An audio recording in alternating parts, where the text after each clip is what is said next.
This is the chilling true story of Alina Volkova, a hopeful Russian bride who crossed an ocean for love, only to vanish months later in a quiet Minnesota suburb. Her fiancé, Daniel Harper, seemed like the perfect man online, but behind closed doors, he was hiding secrets darker than anyone could imagine. What began as a dream turned into a deadly trap, and her disappearance would lead investigators to uncover one of the most disturbing cases in small-town America.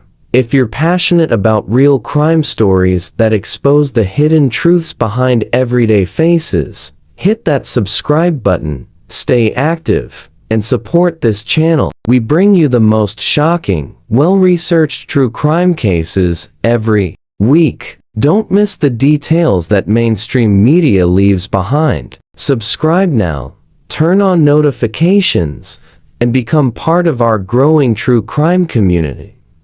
Now, let's uncover the terrifying story of Alina Volkova, the woman who believed in love, and Daniel Harper, the man who destroyed her. In 2019, 27-year-old Alina Volkova boarded a flight to the United States with dreams of a better life. She had spent most of her life in a small Russian town, where winters were long and futures often felt short. Alina was soft-spoken, kind, and carried a quiet hopefulness that made her both trusting and determined. After years of heartbreak and disappointments in love, she turned to an international dating website, a place where she believed genuine connection could be found. It was there that she met Daniel Harper, a 39-year-old American man who called himself a simple guy with an honest heart.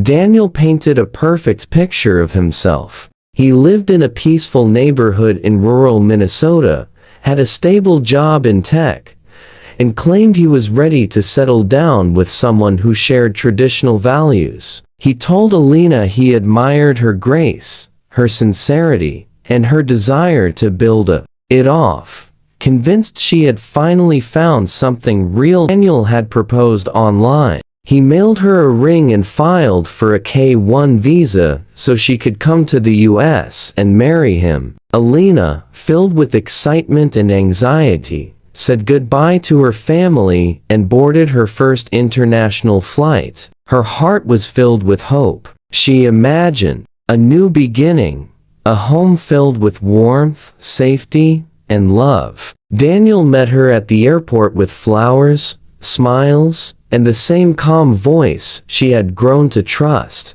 But beneath that smile was a different story. The town she moved to was cold and isolating. Daniel's house was neat but strangely sterile, nothing on the walls, no family photos, no warmth. Alina noticed that he didn't take her out much. She hadn't met any of his friends, and he rarely let her leave the house alone. Still, she tried to stay positive, telling herself it was part of adjusting to a new country.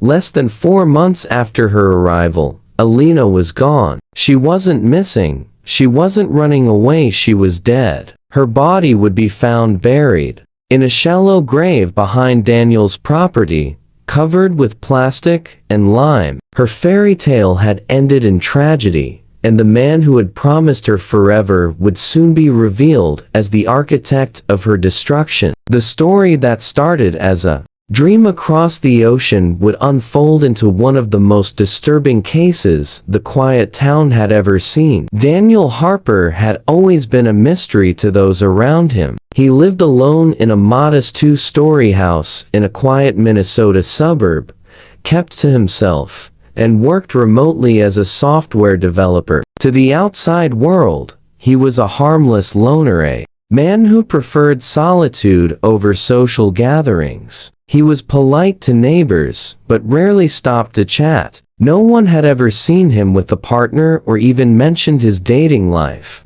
When Alina moved in, it was the first time anyone had seen a woman enter his home and stay. At first, the neighborhood buzzed with curiosity. People assumed he had finally found love, but they didn't know what lay beneath his calm exterior.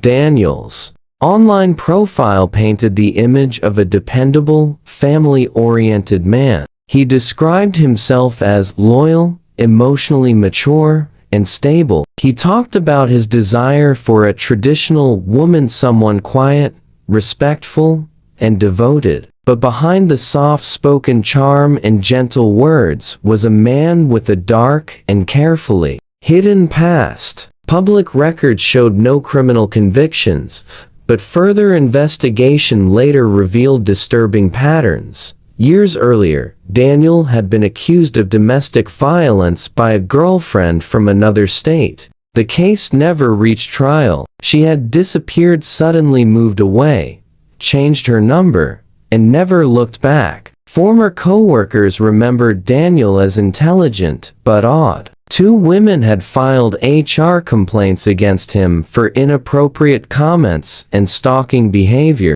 Both women eventually left the company. Daniel was quietly asked to resign from multiple positions, but no one connected the move. Jobs often, never staying long enough to raise serious suspicion.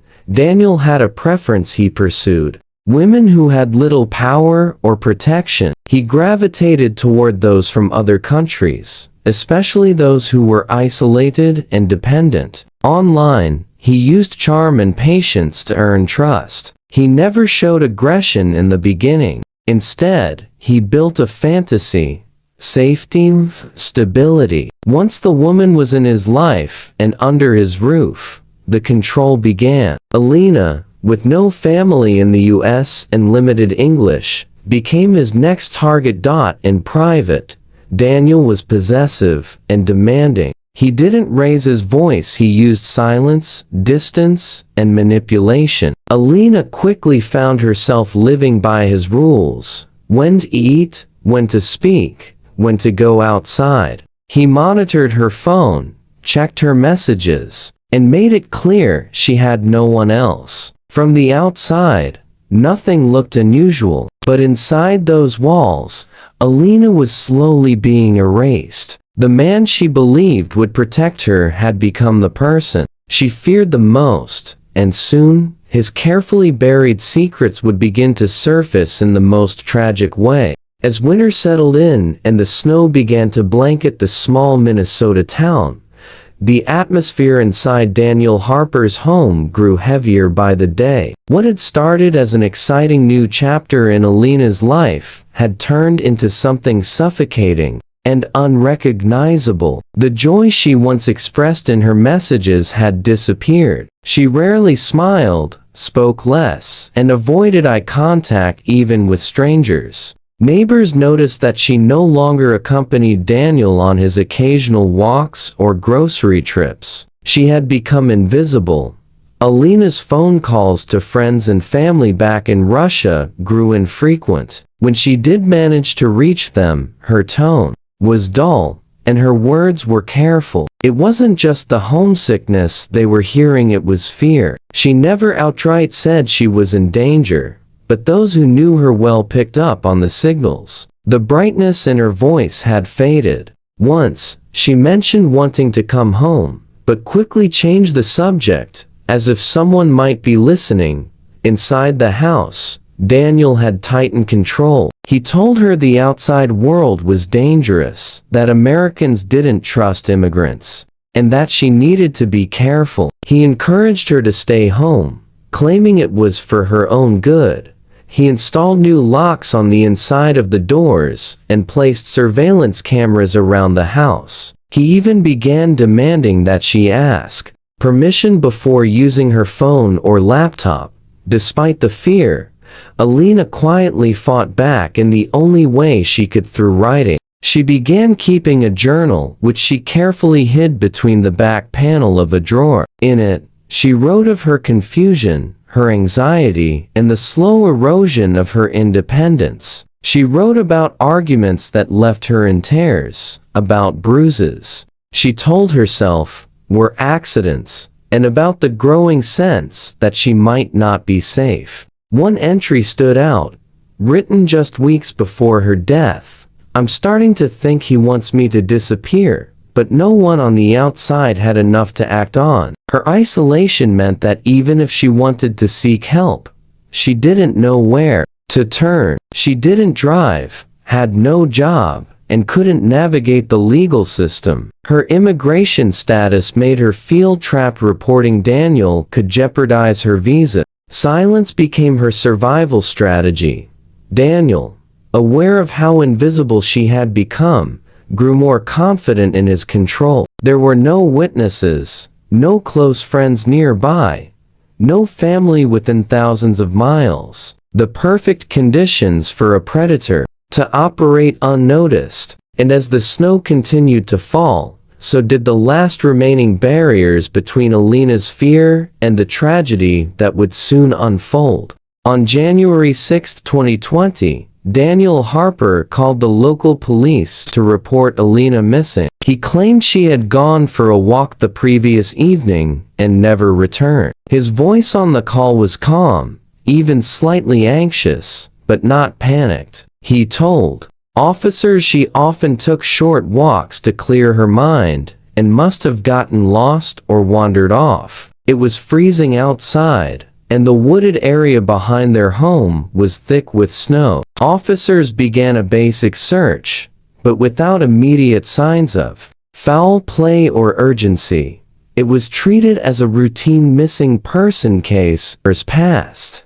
Something felt off. When investigators arrived at Daniel's home, they noticed inconsistencies. The house was spotless, too spotless. There was no sign of Alina's winter coat or boots, no footprints in the snow leading away from the property, and her phone was found powered off in a drawer. Daniel said she probably forgot it, but it didn't add up. Her journal, discovered hidden behind a drawer panel, contained entries that sent a chill down investigators' spines. There were multiple references to feeling trapped, to being watched, and even hints at fearing for her life.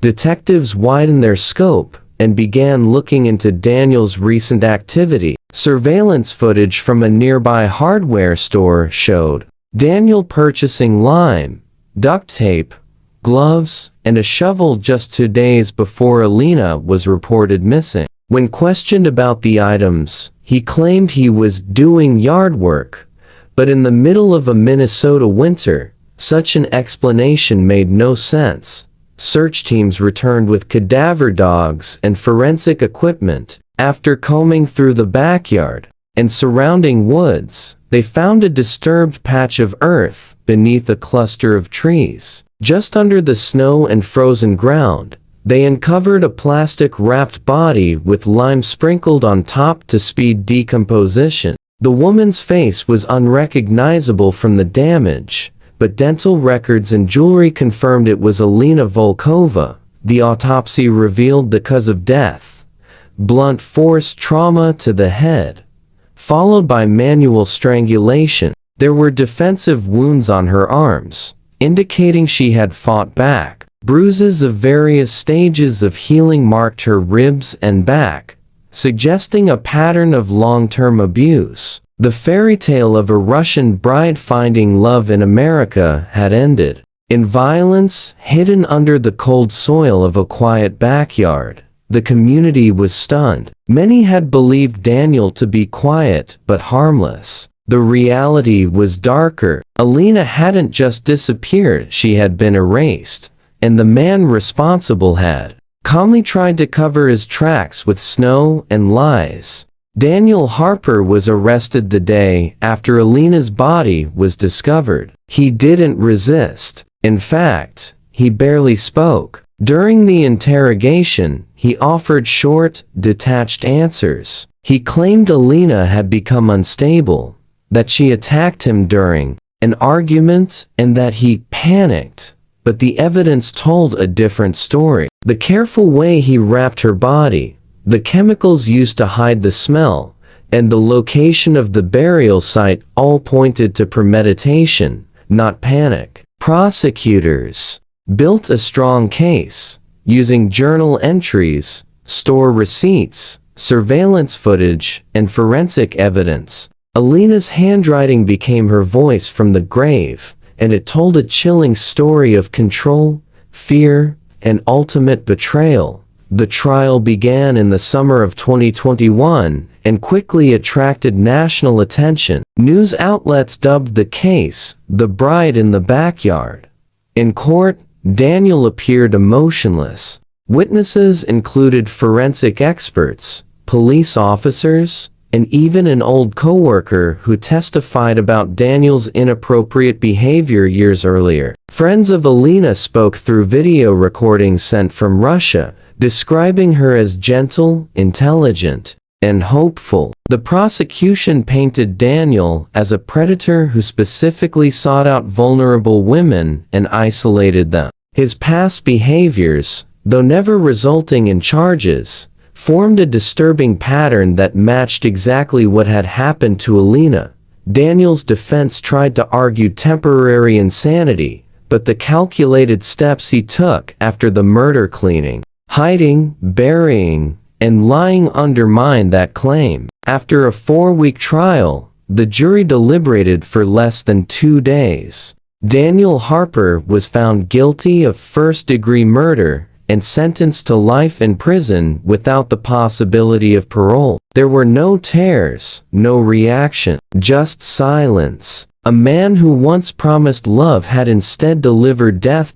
In the months that followed, Alina's story sparked outrage and heartbreak. Activists began to speak out about the dangers foreign brides often face, especially those who enter countries with limited understanding of their legal rights. Many called for reforms in immigration screening and stronger protections for women brought in under fiancé visas. Alina's case became a warning, a tragic reminder of how charm can be used as a weapon, and how isolation can be deadly.